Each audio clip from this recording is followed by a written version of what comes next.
हमारे बीच प्रोफेसर हरगोपाल जी आ चुके हैं. We will now go to our next session. Our next session is basically around our plenary theme, which is defending democracy, constitutional justice to climate justice. तो पूरा जो आज लोकतंत्र के ऊपर बहुत बड़ा एक खतरा हम सब तो देख रहे हैं, जान रहे हैं और लड़ भी रहे हैं अलग अलग तरीके से, और कहीं कहीं पर जीत भी हासिल कर रहे हैं. बट हिस्सों में ही जीत नहीं, बड़े स्तर पर भी फांसीवाद के खिलाफ, पूंजीवाद के खिलाफ जीत की जरूरत है. तो उस दिशा में हम सब जन संगठनों की क्या भूमिका हो सकती है, उस कॉन्टेक्स्ट में इनॉग्रल पैनल है. But not just in the Indian context but also the global context. दुनिया के स्तर पर भी आज हम देख रहे हैं कि पूरा क्लाइमेट क्राइसिस जो पूरा पूंजीवाद का एक ये है, मतलब एक खतरा है, उसका सीधा संपर्क क्लाइमेट क्राइसिस के साथ है. तो हम क्लाइमेट जस्टिस के सवाल को भी इसलिए इस प्लीनरी में एक महत्वपूर्ण विषय के रूप में हमने रखा है. और लोकतंत्र, पर्यावरण और जलवायु संकट, और साथ साथ हमारे संविधान, देश का संविधान, हम जो भी पहलू से उसको देखें, सोशल जस्टिस की बात हो, फेडरलिज्म की बात हो, मतलब एक जो हमारी विविधता है, यहाँ पर भी हम देख रहे हैं there is so much of diversity in terms of regions, in terms of languages, in terms of people's experiences of struggle. So this diversity is our strength, but we are constantly seeing different forms of attack on our diversity. So our response also has to address the question of the attack on the plurality of our country. So this is broadly the theme of the 4-day National Convention of NAPM. We have very esteemed speakers and panelists who have all been part of different people's struggles. But before I invite all the other panelists, I would request Professor Hargopal ji to kindly join us on stage. Professor Hargopal garu would chair the session. I would also request Kiran Vissa of NAPM Raitu Swarajya Vedika, wherever he is, to kindly come over to the stage. Professor Hargopal needs no introduction. He's been a doyen of civil liberties movements for more than 5 decades.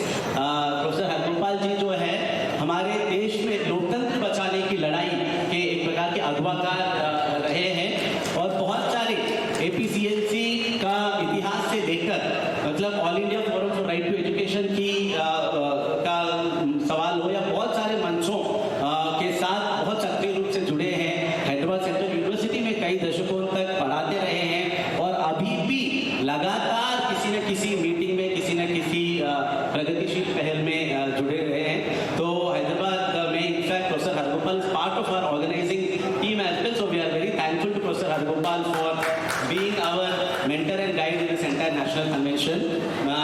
I would also request our other panellist, doctor Rosemary जुबिचू. Doctor Rosemary is from the Naga Mothers Association and Nagaland. She is a professor at Nagaland University. Rosemary ji जो नागालैंड से यहाँ पर आई है, और वहाँ पर Nagaland university में वो पढ़ाते हैं. और नागा मदर्स एसोसिएशन, पूरा हम सब ने मणिपुर का हाल ही में काफ़ी सुना होगा, मगर वो पूरा उत्तर पूर्व के क्षेत्र में कई सालों से जो एक शांति के लिए, और महिलाएं जिस प्रकार से शांति की अपेक्षा करते हैं और शांति के लिए लड़ते हैं, उसमें और खासकर इंडिजिनस कम्युनिटीज के महिलाएं हैं, तो उनका पूरा नजरिया लेकर, आदिवासी जो हम यहाँ पर कहते हैं अपने इन इलाकों में, वहाँ पर इंडिजिनस कम्युनिटीज कहते हैं, तो उन महिलाओं के, बहनों की भी बात को आगे बढ़ाते हुए महिला आंदोलनों के साथ ही सशक्त रूप से जुड़ी रही. So we warmly welcome professor Rosemary as well as one of our panellist. We welcome doctor Bela Bhatia. Bela Bhatia ji को भी बहुत सारे हम सभी साथी जानते हैं. Bela ji is an academic and activist and now also a lawyer. Chhattisgarh में, जगदलपुर में, बस्तर में, वहाँ पर संघर्ष के भूमि में, वहाँ पर डटे रहकर बहुत सारी सरकारें वहाँ कोशिश करती है, कभी भाजपा कभी कांग्रेस, बट स्टेट का चेहरे में बहुत ज़्यादा फर्क नहीं है. बट ऐसे जितने भी कार्यकर्ता है वो खड़े हैं वहाँ पर, और आदिवासियों के साथ लगातार संघर्ष चल रहा है. वो बेला जी जब बात करेंगे तो वो विस्तार में वो अपनी बात रखेंगे ही, बट ऐसे साथियों का रहना भी बहुत बहुत महत्वपूर्ण है. तो ऐसे एक नागरिक का एक प्रतिनिधित्व बेला जी भी यहाँ पर करें, तो उनका भी स्वागत है. वी वेलकम सोनम वांगचुक जी. सोनम वांगचुक जी का बारे में भी सभी साथियों ने सुना ही होगा. पर्यावरण के विषय पर लगातार सक्रिय रहे हैं. लद्दाख का जो पूरा आंदोलन रहा है पिछले कुछ सालों में, लद्दाख के स्टेटहुड के जो 6th शेड्यूल शेड्यूल के लिए। मतलब लद्दाख के लोगों को भी संविधान के तहत अपना हक अधिकार मिलना चाहिए और पूरा हिमालय का जो क्षेत्र है वहाँ पर जो नुकसान एक प्रकार से सरकारें कर रही है उसके खिलाफ उस प्रकार का ऊपर से थोपी जा रही सो कॉल्ड डेवलपमेंट नहीं, the local communities of Ladakh will decide the future of Ladakh, ये कहकर पूरा यात्रा भी उन्होंने निकाला। बहुत उस आंदोलन पर भी दमन हम सब देख रहे हैं कि कैसे सरकार कर रही है। लद्दाख भवन में कई दिनों तक उनको कैद कर दिया एक प्रकार से, बट वो सबको भी झेलते हुए लद्दाख के मुद्दे को देश दुनिया तक पहुंचा रहे हैं। तो सोनम वांगचुक जी को भी स्वागत, very warm welcome to Sonam ji. We also have Ashish Kothari with us. Ashish भाई भी नर्मदा के बारे में काफी रेफरेंस हुआ, तो नर्मदा आंदोलन के साथ साथ ही एक प्रकार से वो सफर पिछले 4 दशक कर रहा है। Well known environmental activist, researcher and also part of the विकल्प संगम प्रोसेस। हम कई बार संघर्षों की काफी बात करते हैं जो बहुत जरूरी है, बट संघर्ष के साथ साथ विकल्प की जो बात है और संघर्ष और निर्माण, संघर्ष और विकल्प का जो एक इंटरलिंकेज है उसकी बात हमेशा सामने रखने वाले आशीष कोठारी जी भी हमारे साथ है। तो आशीष भाई का भी बहुत बहुत स्वागत है।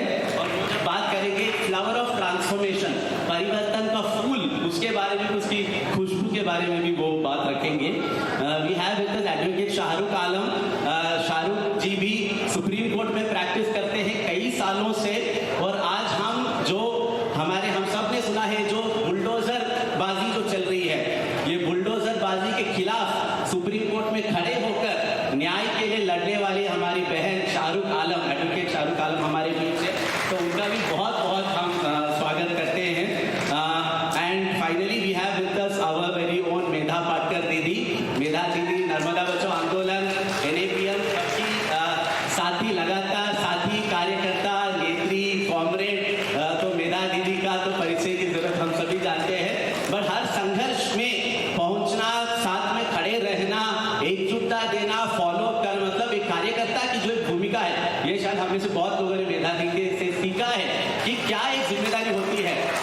ऊपरी तरीके से नहीं, गहराई तक जाकर चीजों को समझना, एकजुटता देना, ये एक स्पिरिट ऑफ सॉलिडारिटी सभी संघर्षों के साथ मेरा अधिकार है। तो once again very very warm welcome to all the panelists. I would now hand over to Professor Hargopal ji for his initial opening comments, and then he would facilitate the session. Friends, this is a great honor conferred on me by NAPM to chair this session where the panelists are those who have dedicated their life to the cause of the people. Each one is a source of inspiration and also hope for the people of this country. We are meeting in Hyderabad at such a critical juncture in history that whether constitutional democracy will survive, whether anything will be left in the nature for the future generations, whether a fair and just society is possible, all the human values which previous generations have left for us, some of the finest human values are under threat. We are passing through what perhaps Dr. Ambedkar would have called counter-revolution. Now what is likely to happen is something that is frightening each one of us sitting here. I welcome all of you to Telangana and to city of Hyderabad. You know that Telangana is one place on Indian map which has seen innumerable struggles, tribal struggles and Dalit struggles, an armed struggle, a Naxal movement, and also separate statehood movement. As a result of all these struggles of the people, this small spot on India remains a vibrant place. And still, if we are able to meet and discuss the future of India, future of Constitution, it's the credit goes to the people of Telangana, and a large number of young people have sacrificed their life for the cause of the people. Any number of young people sacrifice their life. Now, the theme for this panel is Constitution, Constitutional Justice, and future of environment, and future of democracy itself. Now, Constitution, as all of you know, is a product of freedom struggle.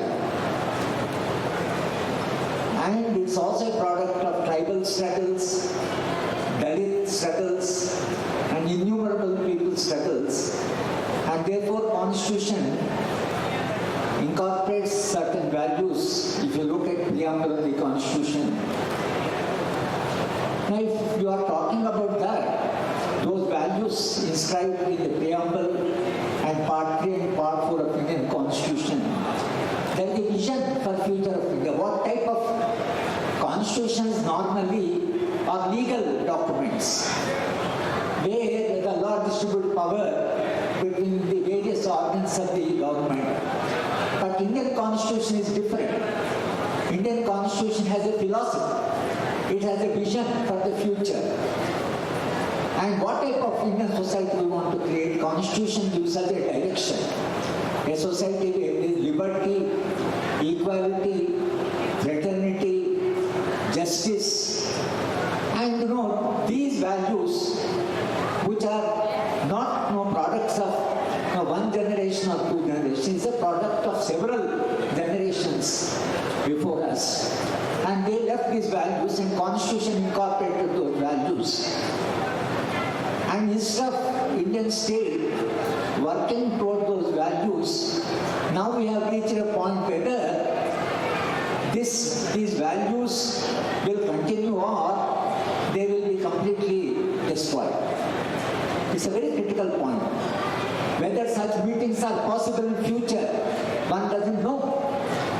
The way Indian state is behaving, the way the Indian state is conducting itself, I think all of us feel frightened that what is likely to happen. Now, the National Security Advisor, while addressing the young police officers a couple of years back in Hyderabad, he said that India had 3 wars with Pakistan, with China, but it's a 4th war is going to be with the society, civil society. This is something which really, is so frightening that how can National Security Advisor tell young police officers that the 4th war is going to be against the civil society? The civil society, the one where all of us are located, all these movements, friends who have come from different parts of India, we are located in the civil society. And Security Advisor is saying that the 4th war is going to be against civil society. Now this is an indication of what is likely to come, what is likely to happen. If this is God, is likely to happen. How can a state fight with its own society? Society has created the state, not state created society. If society created the state, then the state, responsible, accountable to us, to the people. But instead, the way it's functioning. And Constitution has given us these values. But the Constitution itself is under threat. No ordination of the state work in accordance with the spirit of the Constitution. Gradually, Constitution completely, because the neoliberal model is completely located outside the constitutional framework. There is no resolution in the parliament for neoliberalism. Neoliberalism has come completely from outside the framework of the Constitution. Now that neoliberalism, which is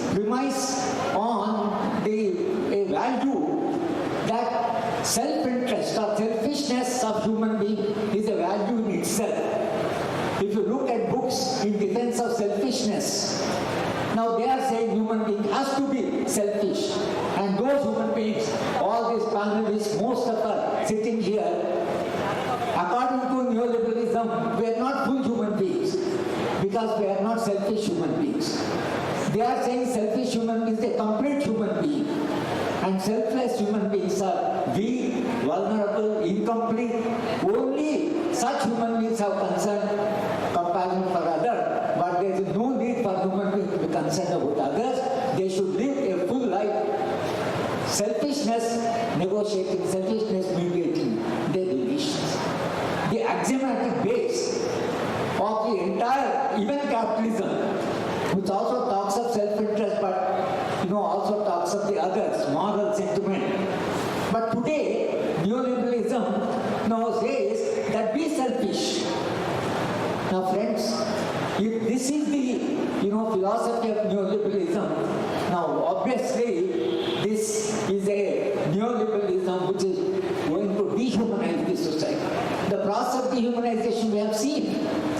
What neoliberalism has done, particularly in this part of India, every day we read that how the suicides are taking place, how murders are taking place, and the children are killing parents.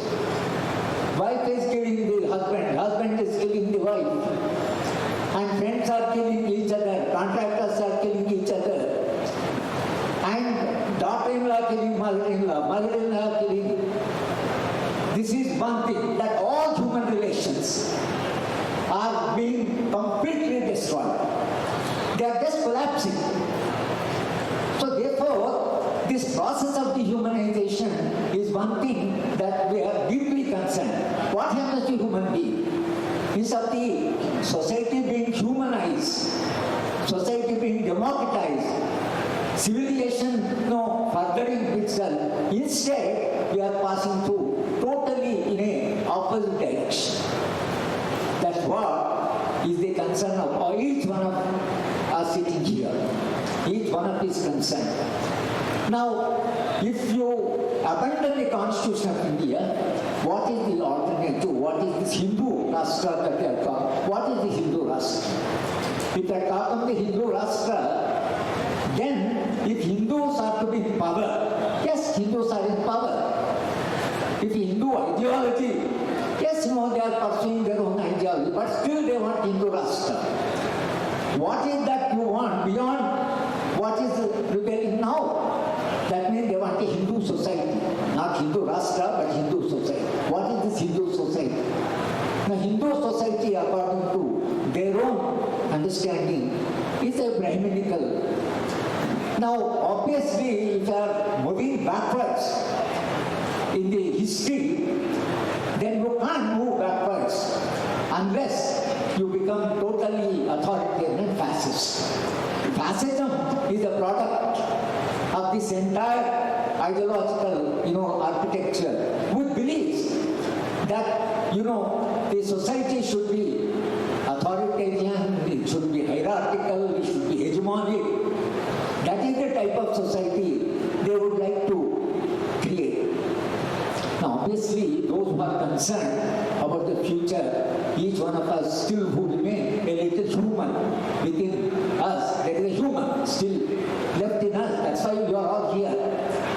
And how to protect this human? This is one problem. The second problem is the destruction of nature of institutions and relations between human beings. And the other is the destruction of nature. Because the entire human knowledge can be reduced only to two levels. One is relation of human beings with the nature, relations between human beings. That's all is the knowledge about. On the one hand, you destroy the relations among the human beings, then you destroy the nature. One of the concerns of this panel is, the depletion of natural resources, destruction of the environment. And we have a Trump who is saying, dig, dig, dig.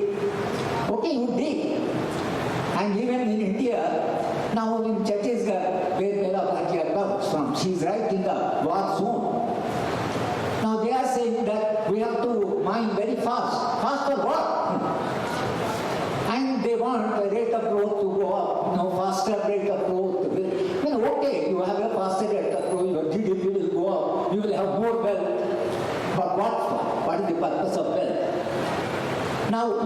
destroy the entire minerals, and if you only start using those mineral wealth for our generation, then what would it feel? We are not the last generation.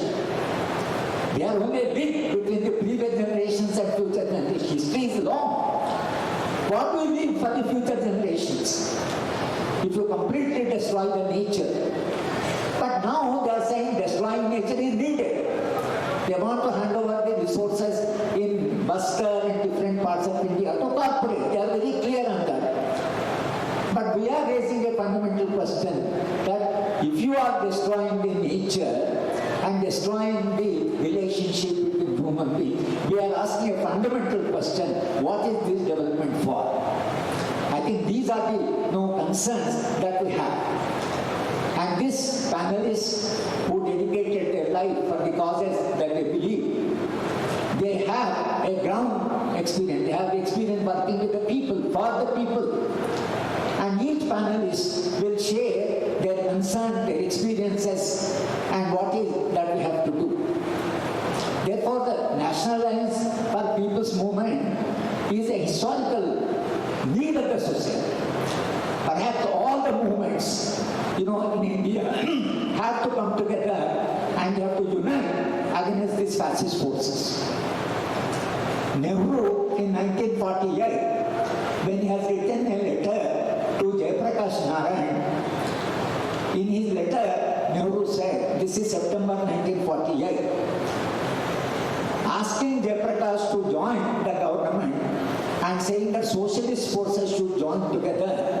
Otherwise, rightist forces are very strong and India will get into the hands of the fascists. 1948 September, Nehru cautioning that India is likely to get into a fascist state. Now, not that we have not understood history, I think enough of caution is there. Whether and Gandhi said or not, fascist forces have become very powerful. So fighting against fascism is only possible for the people of India. Only people of India can fight.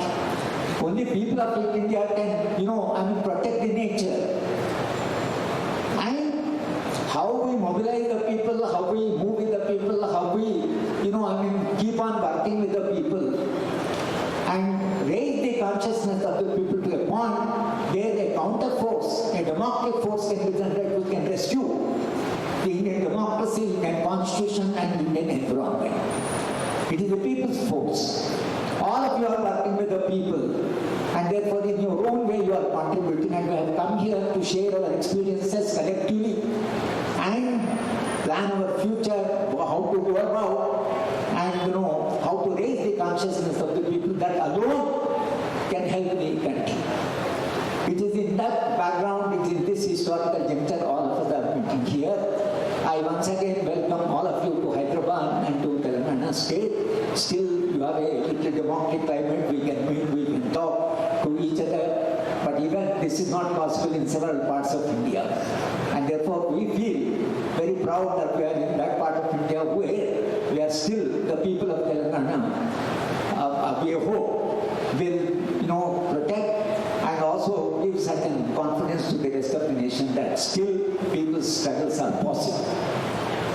And with that hope and confidence, I am sure this conference will be conducted and all of you go back inspired by this collective strength and work for a society which is more humane, more democratic, more participative, more equal, a society where each human being can live with a dignity and self-respect, a society which is very humane, where we protect the human being in us and human, essence